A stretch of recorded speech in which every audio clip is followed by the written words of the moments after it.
मेरा नाम राजेश है। ये घटना मेरे साथ 12 साल पहले हिमाचल प्रदेश में घटी थी। मैं तब ब्रिज बनाने वाले कंस्ट्रक्शन साइट पर सामान की डिलीवरी का काम किया करता था।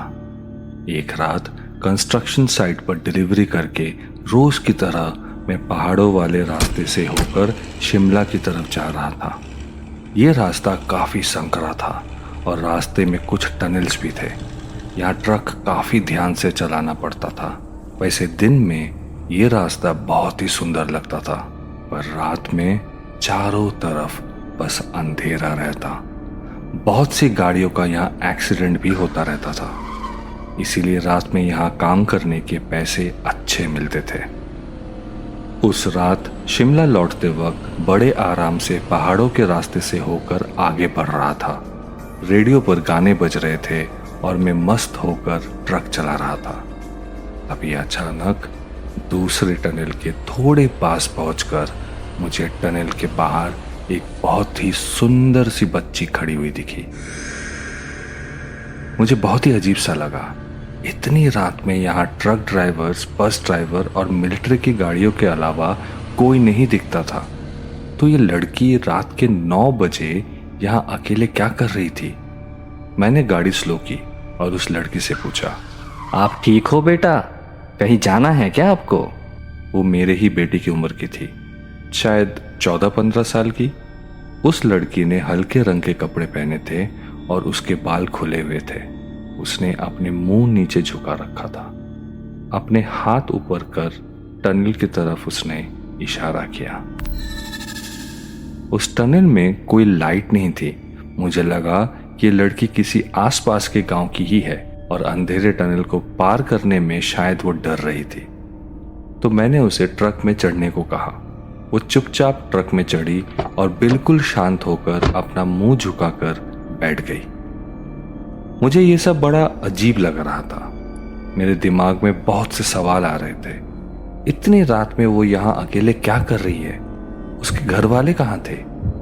मैंने उसे पूछने की सोची, बेटा, आपको कहाँ जाना है और इतनी रात को आप इस सुनसान सड़क पर क्या कर रही थी? पर उसने कोई जवाब नहीं दिया।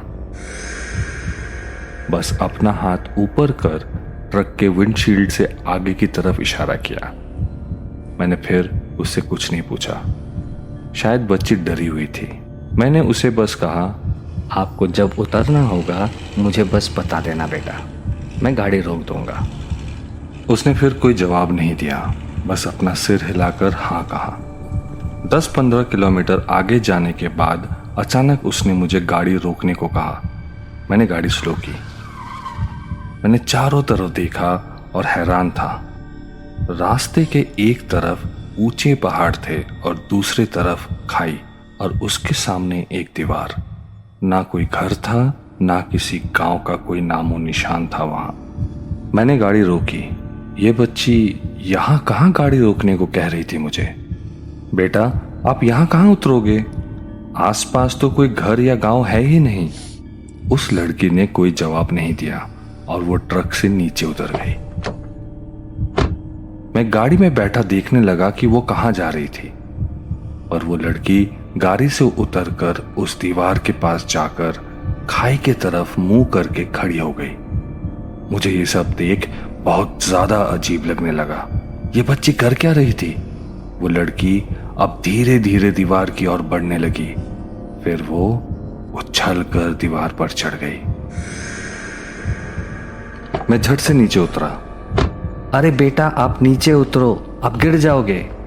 ऐसा कहते कहते मैं उसकी ओर तेजी से बढ़ने लगा, पर उस लड़की ने फिर कोई जवाब नहीं दिया। वो मेरी तरफ मुड़ी, मुस्कुराई और फिर अपने हाथ दोनों तरफ फैलाकर वो उस खाई में कूद पड़ी। मेरे गले से एक चित्कार निकल गई। हे भगवान, ये क्या हो गया? मैं दौड़ता हुआ उस दीवार के पास पहुंचा और नीचे देखने लगा। मुझे कुछ नहीं दिख रहा था।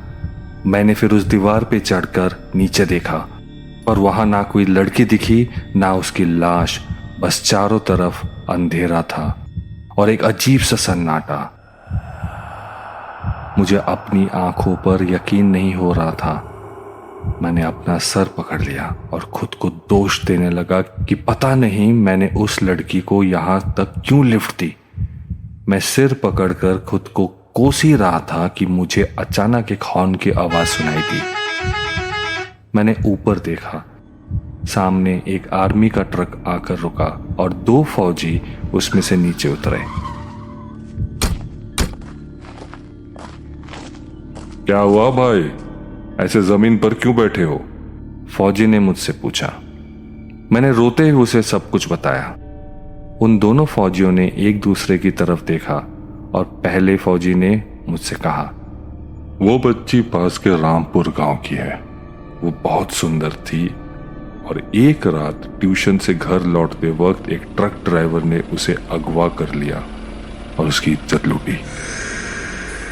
उसे यहाँ इस घाट में मरने के लिए फेंक कर वो चला गया। जब उसे होश आया तब उसने यहाँ से खाई में कूदकर आत्महत्या कर ली। तब से वो ट्रक ड्राइवरों को रोकती है, उनसे लिफ्ट मांगती है और उनके ही आंखों के सामने सुइसाइड करती है। तुम पहले ड्राइवर नहीं हो जिसने ये सब देखा है। उस फौजी ने मुझसे जो कहा, मुझे उस पर यकीन नहीं हो रहा था। मैं बुरी तरह हिल चुका था। उन दोनों ने मुझे अगले गांव तक एस्कॉर्ट किया और फिर वो अपने रास्ते चले गए और मैं अपने। बस उस दिन के बाद से मैंने रात को डिलीवरी करना छोड़ दिया।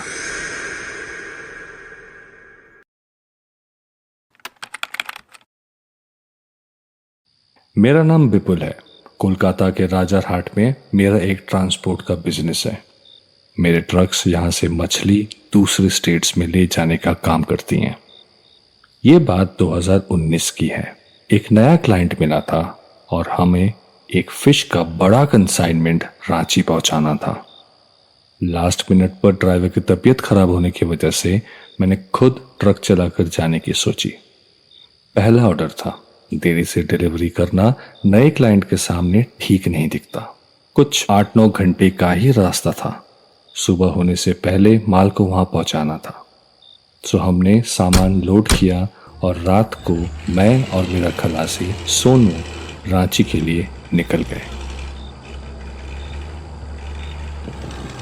मई का महीना था। मछलियों को बर्फ में रखा गया था, फिर भी माल खराब होने का डर था, इसलिए जितना जल्दी हो सके वहां पहुंचाना था। हम दोनों जोर से गाना लगाकर जा रहे थे ताकि नींद ना आए। पर कुछ घंटों बाद मैंने देखा कि सोनू की आंखें बंद हो रही थी, तो मैंने उसे थोड़ी देर पीछे वाली सीट पर सो जाने को कहा। कुछ ही देर में बागोदर हजारीबाग मार्ग आने वाला था। रात में यह रास्ता काफी सुनसान रहता है। मैं चाहता था सोनू वहां पहुंचने से पहले थोड़ा सो ले। मैं मजे से गाड़ी चलाकर आगे ही जा रहा था कि अचानक मुझे लगा मानो कोई बिल्ली ने चलते ट्रक की खिड़की से मुझे पंजा मारने की कोशिश की। मुझे बिल्ली के चिल्लाने की आवाज बिल्कुल साफ सुनाई दी। मैं हड़बड़ाया। गाड़ी काफी तेजी से दौड़ रही थी। फिर चलती गाड़ी की खिड़की से बिल्ली कैसे पंजा मार सकती है? मेरे गाल में एक हल्की सी जलन होने लगी। सोनू पीछे घोड़े बेचकर सो रहा था। मैंने आगे जाकर ट्रक को एक जगह पे रोका और आगे के मिरर में अपना चेहरा देखा। मेरे गाल पर सच में खरोच के निशान थे और उसमें से हल्का खून भी निकल आया था। मुझे कुछ समझ में नहीं आया। मैंने सोनू को उठाया। वो भी हैरान था। हम दोनों के साथ ऐसा पहले कभी नहीं हुआ था। फिर मुझे लगा शायद मुझे भी नींद आ रही थी, तो हो सकता है कि मुझे कोई गलतफहमी हुई हो। नींद में शायद किसी दूसरे ट्रक के हॉर्न को या किसी और आवाज को मैंने बिल्ली की आवाज समझ ली होगी। पर मेरे गाल पर लगे खरोचों ने मुझे थोड़ा परेशान कर दिया था। शायद मेरे खुद के नाखून ही लग गए होंगे, क्या पता। हम दोनों ने अच्छे से मुंह धोया, गाड़ी में बैठे और आगे के लिए निकल गए। 10-15 मिनट ही हुए होंगे कि अचानक फिर से मुझे साइड वाली खिड़की से वही बिल्ली के चिल्लाने की आवाज सुनाई दी। इस बार वो आवाज और तेज थी, मानो गुस्से में हो। और 1 सेकंड से भी कम में खिड़की के बाहर से एक पंजा मेरे मुंह की तरफ लपका। मैं सतर्क था तो झट से अपना मुंह साइड में कर लिया। मैंने जो देखा, मैं अंदर तक कांप गया। वो पंजा किसी बिल्ली का नहीं था, एक इंसान का हाथ था जिसके नाखून बहुत ही बड़े और भयंकर थे। हाथ काला सा था और उसमें उंगलियां एकदम पतली और लंबी। मैंने जोर से एक्सीलरेटर दबाया और गाड़ी आगे भगाने लगा। सोनू ने मुझे शांत होने और आगे गाड़ी रोकने को कहा। थोड़ी दूर जाकर मैंने गाड़ी रोकी। सोनू भी डरा हुआ था, उसने भी शायद वो डरावनी आवाज सुनी थी। हम दोनों को समझ में नहीं आ रहा था कि हो क्या रहा था हमारे साथ। रास्ता भी इतना सुनसान था कि ज्यादा देर रोड के साइड में ऐसे रुकने को भी डर लग रहा था। उस्ताद अब पानी पियो, मैं एक बार बाहर देख आता हूँ पीछे सब ठीक है क्या। मैंने हाँ कहा। सोनू गाड़ी से उतरकर पीछे अंधेरे में कहीं चला गया। मैं पानी की बोतल लेने के लिए पीछे वाली सीट की तरफ मुड़ा। बोतल के ढक्कन खोल ही रहा था कि मेरे पैरों के पास अचानक कोई हलचल सी हुई। मैंने नीचे देखा।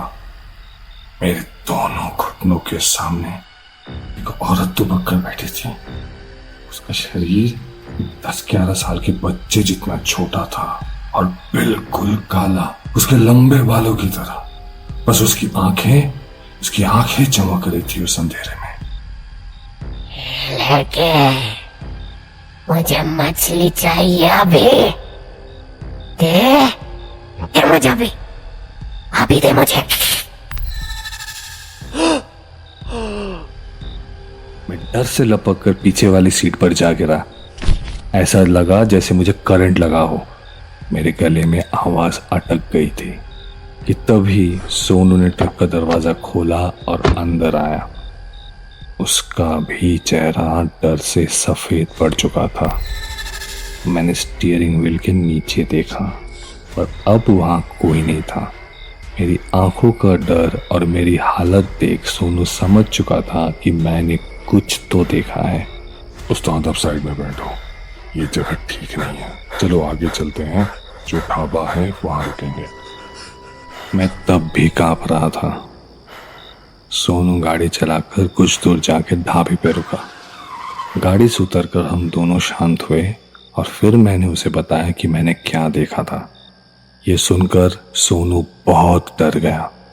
फिर उसने मुझे बताया कि वो जब पीछे गया था तो उसने देखा कि किसी ने ट्रक के त्रिपाल को नोच कर एक जगह से फाड़ दिया था। तभी ऑर्डर लेने के लिए ढाबे का एक लड़का वहां आया और हमारी हालत देखकर उसने हमसे पूछा कि कहीं हमारे ट्रक का एक्सीडेंट तो नहीं हुआ है। मैंने उसे थोड़ा हिचकिचाकर बताया कि हम दोनों के साथ क्या हुआ था। तब वो बोला, उस्ताद गाड़ी में जाकर 3-4 मछलियां बाहर निकाल कर रख लेना। थोड़े आगे जाके बिना पीछे देखे उन मछलियों को बाहर फेंक देना, वो तुम्हें परेशान नहीं करेगी। इस घाट वाले रास्ते पर अगर कोई गाड़ी मीट या मछली लेकर जाता है तो कई बार उन्हें वो औरत दिखती है। वो तब तक तुम्हारा पीछा करेगी जब तक तुम उसे कुछ मछलियां नहीं दे देते। सोनू ने ट्रक से कुछ मछलियां निकालकर सामने रखी। फिर आगे घाट के रास्ते में हम दोनों ने खिड़कियों से 2-2 मछलियां बाहर फेंक दी। उसके बाद हमारे साथ उस दिन और कुछ नहीं हुआ।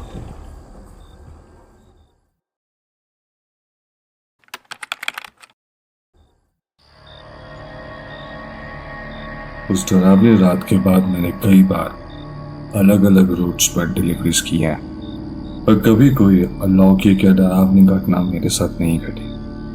लेकिन 3 साल बाद एक रात फिर मुझे उसी रोड पर डिलीवरी के लिए जाना पड़ा। मैंने दूसरा ड्राइवर ढूंढने की काफी कोशिश की थी पर कोई नहीं मिला। आखिरकार उस मनुष्य रास्ते के लिए मैंने रात में मछली का कंसाइनमेंट लेकर निकलने की सोची। इस बार मेरे साथ कमलेश नाम का एक खलासी था। मैंने पहले ही सोच के रखा था कि घाट शुरू होने के पहले ही हम दोनों कुछ मछलियां निकालकर गाड़ी के बाहर फेंक देंगे। कमलेश भी थोड़ा सा डरा हुआ था। मेरे और सोनू के साथ 2 साल पहले घटी वो घटना शायद उसे पता थी। घाट शुरू होने के पहले मैंने ट्रक को रोका। कमलेश कुछ मछलियां निकाल लाया। फिर घाट पहुंचकर एक सुनसान जगह पर गाड़ी रोक हम दोनों ने खिड़की से मछली बाहर फेंक और खिड़कियों का कांच फटाफट ऊपर कर हम दोनों वहां से जल्दबाजी में निकल गए। पूरे रास्ते हम बिल्कुल चुप थे और चौकन्ना होकर बैठे रहे और भगवान की दया से अब तक हमारे साथ कुछ नहीं हुआ। जब ढाबा आया तो मैंने वहां गाड़ी रोकी। कमलेश बाथरूम जाने के लिए ढाबे के पीछे की तरफ गया। मैं जाकर एक खटिया पर बैठ गया। तभी वही लड़का जिसने मुझे और सोनू को 2 साल पहले उस मुसीबत का हाल बताया था, उसने मुझे देखा और मेरी तरफ मुस्कुराते हुए आया। उस्ताद, बहुत दिनों बाद दिखे। हाँ भाई, कोविड के कारण थोड़ा काम कम हो गया है। हाँ, सही कहा आपने।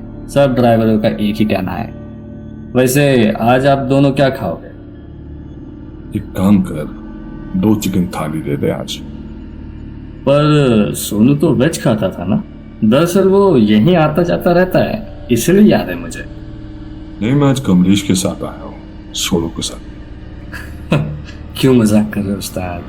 वो देखो, सोनू अंदर तो बैठा हुआ है, लेकिन उसकी तबीयत ठीक नहीं है। वैसे ट्रक के अंदर बंद होकर क्यों बैठा हुआ है? ये कहकर उस लड़के ने मेरी ट्रक की ओर देखा और हाथ हिलाया, जैसे कि वो किसी की तरफ मुस्कुरा कर हाथ दिखा रहा हो। तुम किसे हाथ दिखा रहे हो भाई? मैंने कहा ना, मैं कमलेश के साथ आया हूँ। सोनू नहीं है गाड़ी में, वो नहीं आ सकता। 2 महीने पहले उसकी कोविड से मौत हो गई है। ये सुनते ही उस लड़के के मुंह से मुस्कान गायब हो गई और उसने मेरे ट्रक की तरफ डरते हुए देखा। उसकी आंखें और बड़ी होती गई। पता नहीं उसने क्या देखा, पर उसका मुंह लाल हो चुका था। वो कुछ बड़बड़ाते हुए ढाबे के अंदर भाग गया। मैंने भी डर डर के ट्रक की तरफ देखा। अंदर अंधेरा था, कोई नहीं था वहां। मेरे पैरों में बिल्कुल ताकत नहीं थी खड़े होने की और ना ही मन में जोर था ट्रक को जाके चेक करने की। सोनू ने हमारे साथ 4 साल तक काम किया और इन 4 सालों में वो इसी ट्रक का खलासी था। 2 महीने पहले उसे काफी दर्दनाक मौत हुई थी।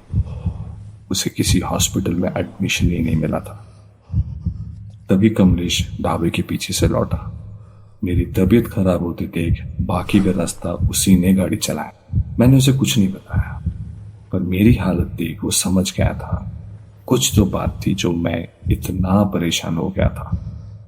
ट्रक के अंदर बैठने के बाद मुझे पूरे रास्ते ऐसा लग रहा था कि कोई बैक सीट पर लेटा हुआ हो, पर पीछे कोई नहीं था।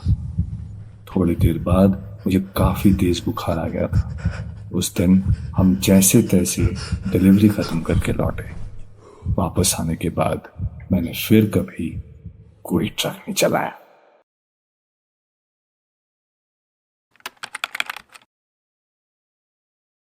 मेरा नाम मोहन है।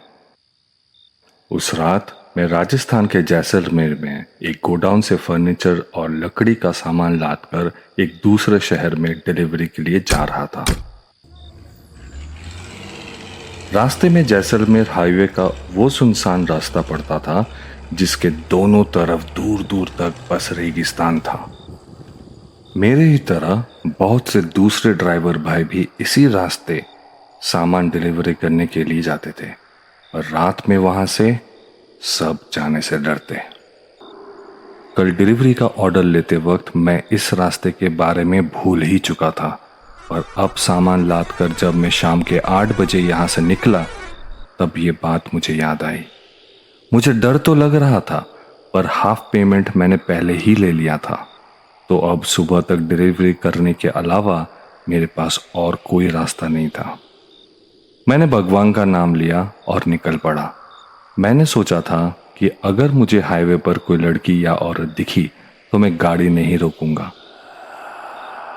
मैंने अपने ट्रक की स्पीड बढ़ाई और हाईवे की तरफ बढ़ने लगा। थोड़ी देर बाद मैं उस हाईवे पर पहुंच चुका था। चारों तरफ बहुत अंधेरा था और बस रेगिस्तान से हवा चलने की आवाज आ रही थी।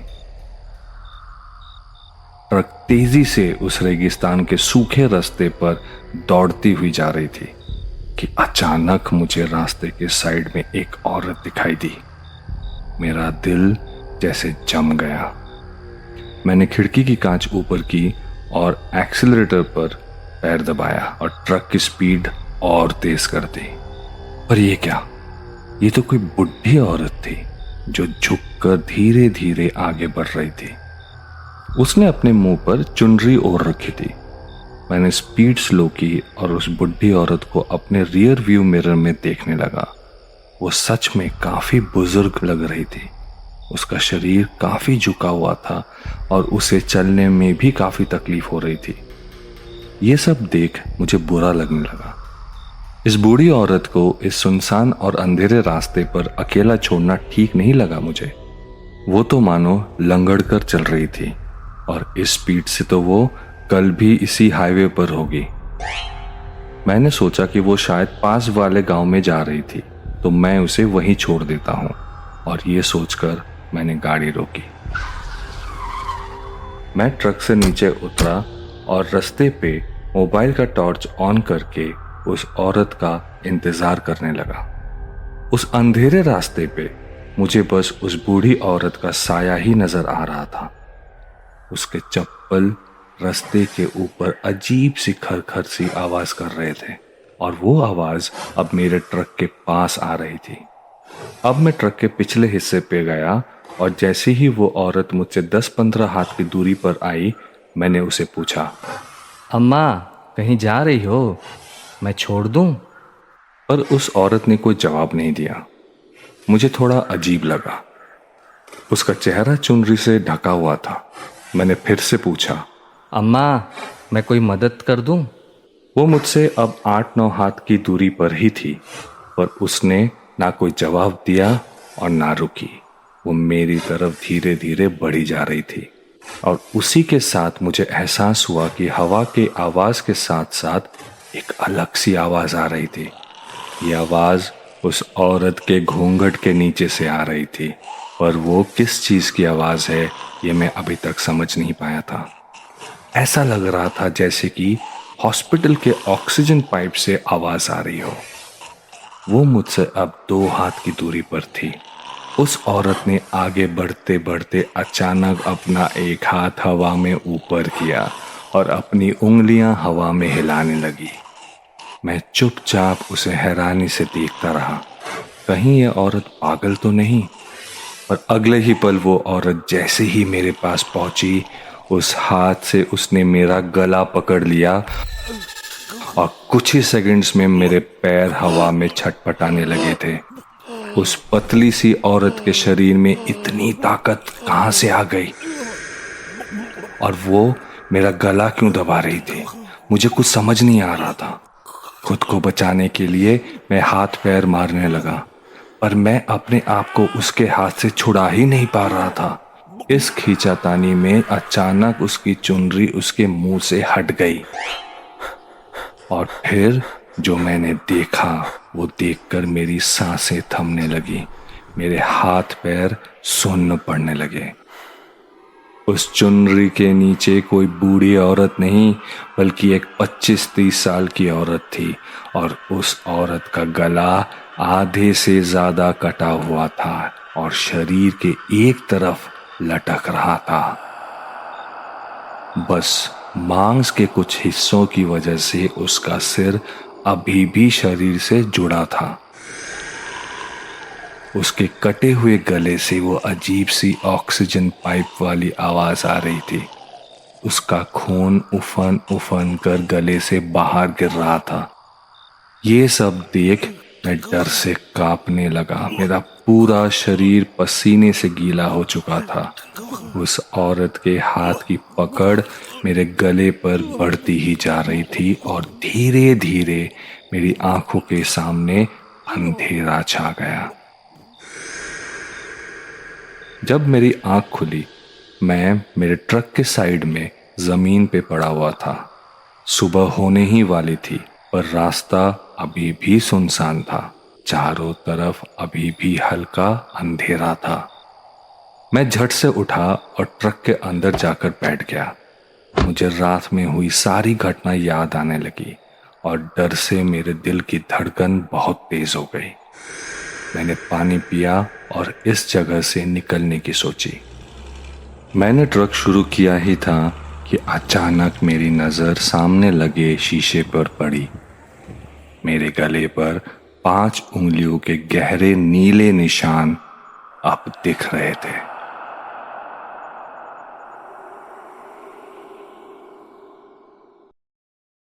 तो दोस्तों, आज की कहानी यहीं खत्म हुई। कमेंट्स करके हमें जरूर बताइएगा कि आपको ये कहानी कैसी लगी। हमें इंतजार रहेगा। और हाँ, अगर आप भी अपनी कहानियां या सच्ची घटनाएं शेयर करना चाहते हैं तो स्क्रीन पे दिख रहे ईमेल पे हमें सेंड कर दें। आने वाले एपिसोड्स में हम इन्हें जरूर शेयर करना चाहेंगे। अगले सोमवार फिर मुलाकात होगी। मैं हूं अभी और आप सुन रहे थे स्पूक टीवी ऑफिशियल।